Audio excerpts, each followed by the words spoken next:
¿Qué es un coach deportivo? ¿Cómo puede ayudar al deportista de élite? ¿Cómo puede ayudar a un futbolista cuando cuelga las botas? Estas y otras muchas preguntas nos las responde Paloma Rivero, especialista en coaching deportivo, que nos visita aquí en la redacción de Libertad Digital para arrojar un poquito más de luz sobre la figura del coach deportivo, un campo tan fascinante como desconocido en algunos aspectos.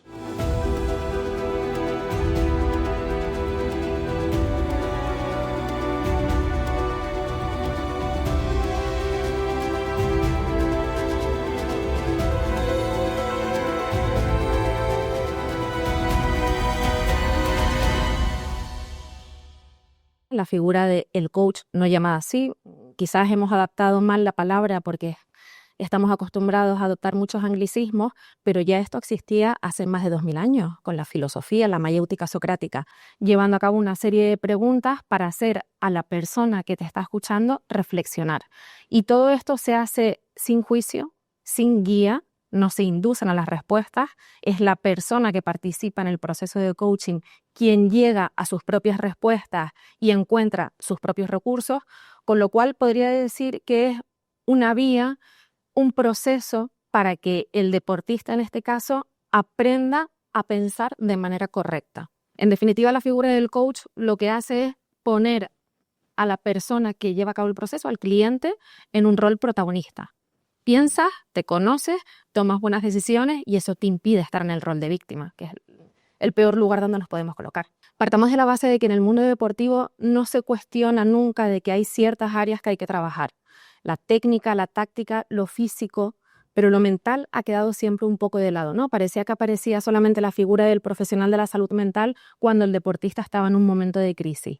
Afortunadamente, y no solamente en el deporte, sino también en ámbitos de alto rendimiento ejecutivo, por ejemplo, se ha introducido la figura de este entrenador mental. Marco Aurelio ya lo dijo, él decía que la calidad de nuestra vida está determinada por la calidad de nuestros pensamientos y cada vez más por los automatismos a los que estamos sometidos, porque vamos corriendo en el día a día, como hablábamos antes con el teléfono, las redes sociales, no nos paramos a pensar cuestiones que son básicas para nuestra evolución, porque realmente ahora que estoy todo el día en TikTok es que me he dado cuenta que no busco momentos para reflexionar, yo no me había planteado esto.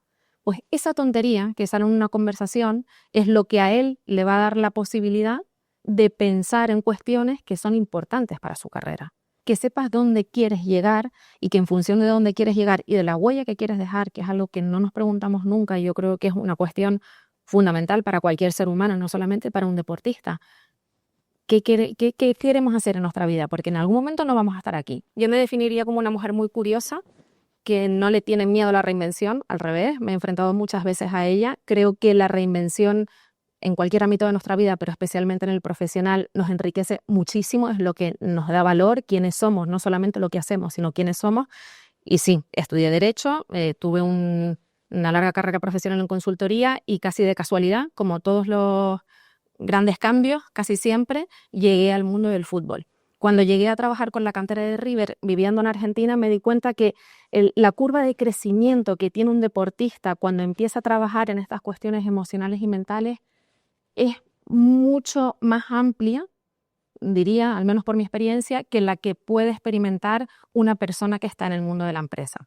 Cuando están a punto de llegar al momento profesional, este quiebre entre los 16 y 17 años, cuando son juveniles, que están a punto ahí con el pie metido, pero no saben si van a llegar porque son muy poquitos los que llegan, ahí tienen que estar preparados. Estas son las habilidades que estoy aprendiendo. Si llego, tengo que estar preparado cuando me llegue la oportunidad, pero puede ser que no.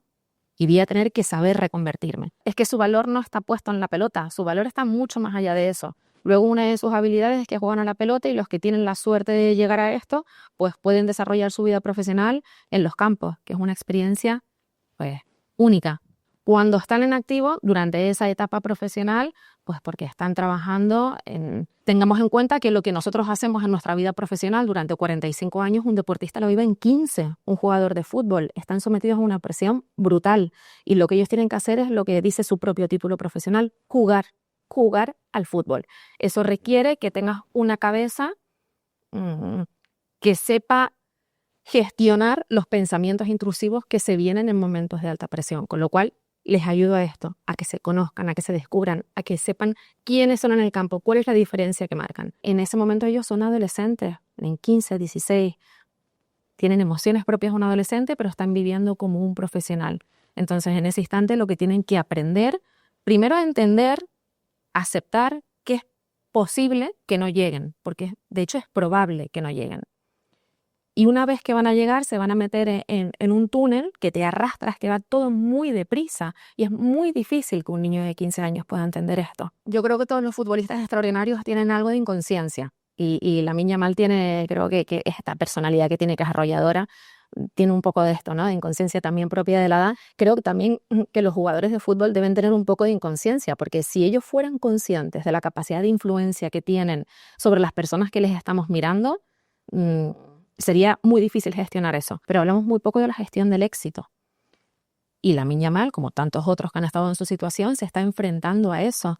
El éxito es muy difícil de manejar, porque te estás exponiendo a la mirada ajena de personas de todo el mundo, a críticas vistas por unos ojos que piensan de manera diferente a los tuyos, y tienes que tener la fortaleza mental para que eso no te afecte. Hasta hace muy poco, nuestra vida era privada. Tú decidías qué es lo que hacías público. Ahora no. Ahora tu vida es pública y tienes que hacer un esfuerzo para mantener ciertas áreas privadas. Estos jugadores, encima siendo tan jóvenes, están completamente expuestos. Ellos se abren en canal al mundo y eso hay que saber manejarlo. Creo que ese es un desafío que tiene. El otro día en una rueda de prensa, él dijo una frase que a mí me pareció muy curiosa y dijo: mientras yo esté ganando, o mientras esté ganando, no me pueden decir nada.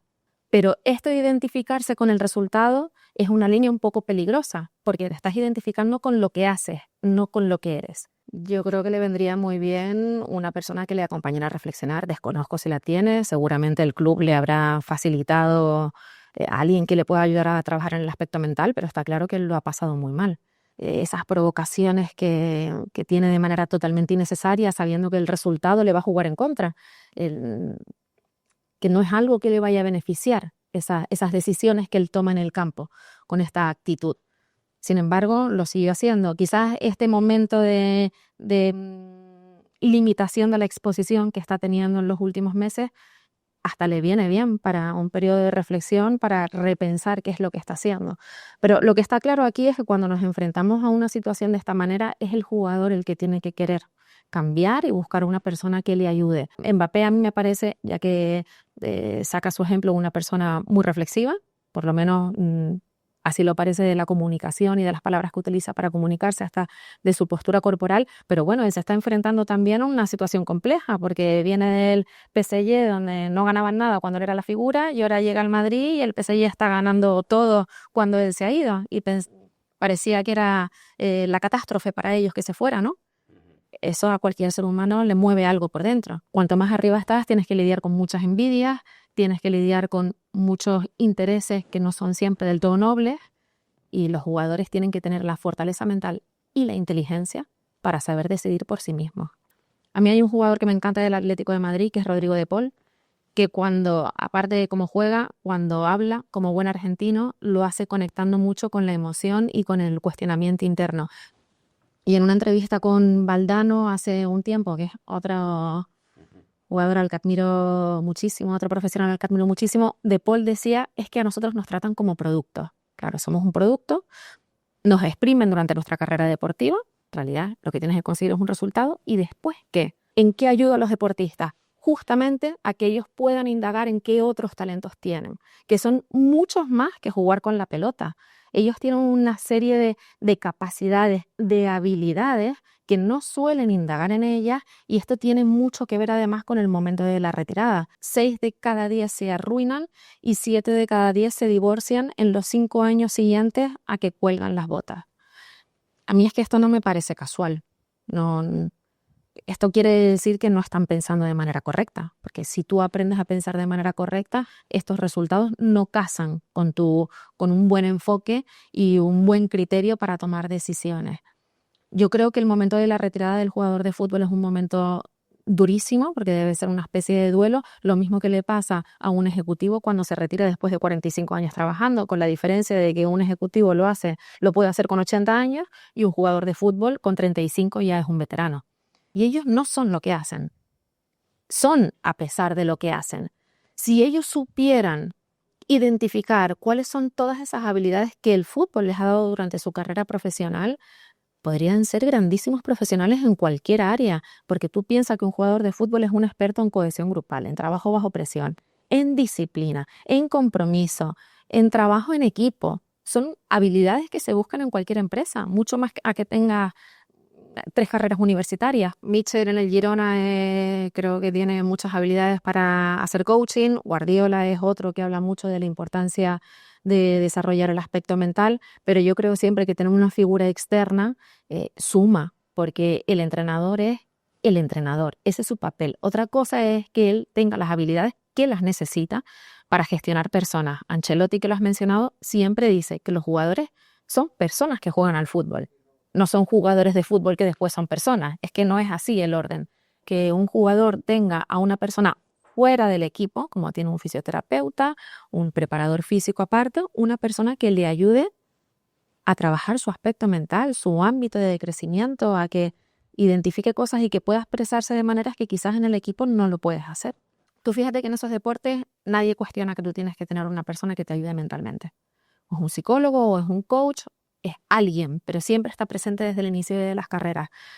En el golf, en el tenis, incluso en el pádel, que está creciendo tantísimo ahora, la figura del entrenador mental está muy presente y además desde categorías muy jóvenes. Lo que pasa es que en el fútbol sucede algo que no sucede en otros deportes, quizás porque el fútbol es un negocio. Es que nos olvidamos, el fútbol ya no es el deporte del campo, del potrero, como dicen en Argentina, no es un negocio muy grande. Es muy difícil llegar a un jugador de fútbol, porque ya desde el principio empieza a tener a muchas personas orbitando a su alrededor, el representante, la agencia, el club, el entorno familiar también en muchas ocasiones. Están tan cerrados que es muy difícil llegar a ellos. Yo a veces pienso que he llegado a la conclusión de que a veces no interesa de que ellos puedan pensar por sí mismos. En otros deportes eso no sucede. Había un jugador de golf muy famoso que decía que la ayuda mental y que el coaching es solamente para los mejores, pero que para ser mejor te lo tienes que currar, porque no todos quieren llegar a ser los mejores. Si quieres serlo, tienes que hacer el esfuerzo para diferenciarte del resto, y eso no es gratis, supone muchas renuncias. Desde los inicios de su carrera trabaja con una psicóloga, él ha manifestado que le ha ayudado muchísimo. Yo creo que es un chico con una madurez casi que no es propia de su edad, o sí, teniendo en cuenta el recorrido que ha tenido. El otro día le veía en una entrevista y es un chico, me pareció que es un chico muy relajado, muy divertido. Sé que ha sacado un documental, he visto algún fragmento y él habla mucho de su tipo de vida, que es el tipo de vida que elige. El otro día le escuché decir, yo estoy aquí y a mí lo que me gusta es comer la comida de mi madre, y para mí la felicidad es que esta tarde me voy a ir a tomar un café a casa de mi amigo, no aspiro a nada más. Creo que tiene muchísima cabeza, creo que va a llegar mucho más lejos de lo que ya ha llegado, porque lo que ha hecho hasta ahora es algo increíble y es uno de esos jugadores extraordinarios. Existen uno entre 1 millón, así que seguro que dejará una gran huella.